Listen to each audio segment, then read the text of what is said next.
Ratusan rumah warga di Kelurahan Manggala, Kota Makassar, Sulawesi Selatan masih terendam banjir setinggi hampir 1 meter. Imbasnya, banyak warga yang harus pindah ke tempat pengungsian. Banjir yang telah berlangsung sejak Jumat kemarin membuat sejumlah korban banjir terserang penyakit.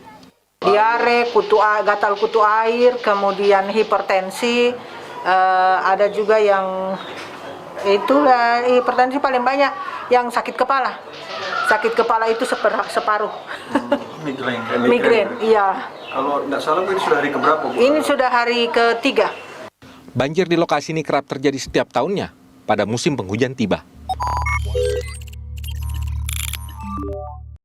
Bismillahirrahmanirrahim. Assalamualaikum warahmatullahi wabarakatuh. Saya Andian Sarape, SSTP MSI, Camat Manggala. Berikut saya akan menjelaskan atau memperkenalkan terkait mengenai gagasan kreatif Manggala Tanggap Bencana atau biasa kita singkat dengan Matabe. Kecamatan Manggala ya, dari tahun ke tahun ya, sampai dengan tahun lalu 2022 itu bukan menjadi hal yang lumrah terkait mengenai bencana yang datang di Kecamatan Manggala, yaitu banjir. Namun fenomena ini sering terjadi dalam setiap tahunnya. Ya, selama kami menjabat di Kecamatan Manggala, hampir tiap tahun terjadi bencana banjir.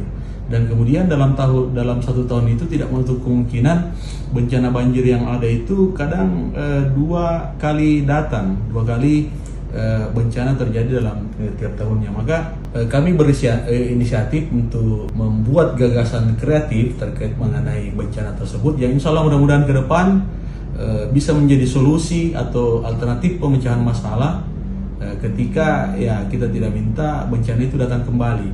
Nah, maka lahirlah gagasan kreatif ini dan kami namakan Manggala Tanggap Bencana atau Matabe. Di Matabe ini kita punya struktur organisasi, mulai dari tingkat RT, tingkat RW, tingkat kelurahan, dan sampai dengan tingkat kecamatan. Apa yang mereka perbuat? Ya, mereka melakukan yang pertama adalah sosialisasi tanggap bencana.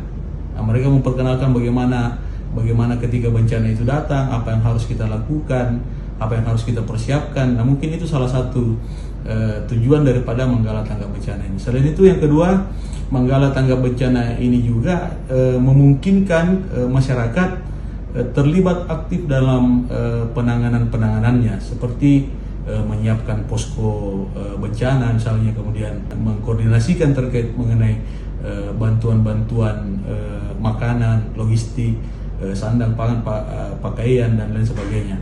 Kemudian ketiga, mereka juga memberikan pemahaman atau memberikan pengetahuan tentang terkait mengenai bahaya atau kerawanan banjir tersebut. Nah, kemudian yang terakhir, mungkin struktur Manggala Tanggap Bencana ini bisa memberikan sedikit pengaruh ke arah positif terkait dengan anak-anak mereka yang dilanda bencana banjir. Misalnya memberikan dongeng, kemudian bekerja sama dengan beberapa instansi dan stakeholder terkait.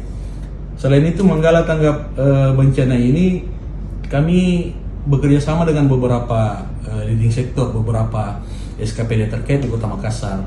Ya, kami bekerja sama dengan Dinas Sosial, kami bekerja sama dengan BPBD, kami bekerja sama dengan tim SAR, kemudian ada juga kita bekerja sama dengan PMI. Manggala Tanggap Bencana ini selain daripada kita mempersiapkan atau melatih masyarakat sendiri dalam merelokasi atau menyiapkan tempat penampungan ketika terjadi banjir, di sini juga kita memungkinkan mereka untuk bisa lebih mandiri, ya, lebih mandiri dalam hal penanganan ketika bencana yang kita yang datang itu yang tidak kita minta terjadi. Nah, seperti itu barangkali yang bisa saya sampaikan. Dan keterlibatan pemerintah kecamatan, pemerintah kelurahan, dan pemerintah kota itu sangat berdampak positif terhadap pembelajaran atau pemberian pengetahuan baik itu sebelum bencana ataupun setelah atau pasca bencana itu terjadi. Nah, mungkin itu saja sedikit yang bisa kami sampaikan terkait mengenai gagasan kreatif kami. Mudah-mudahan bisa bermanfaat dan bisa ada kontribusi positif di Kecamatan Manggala dan di Kelurahan di Kota Makassar pada umumnya. Demikian barangkali. Terima kasih. Assalamualaikum warahmatullahi wabarakatuh.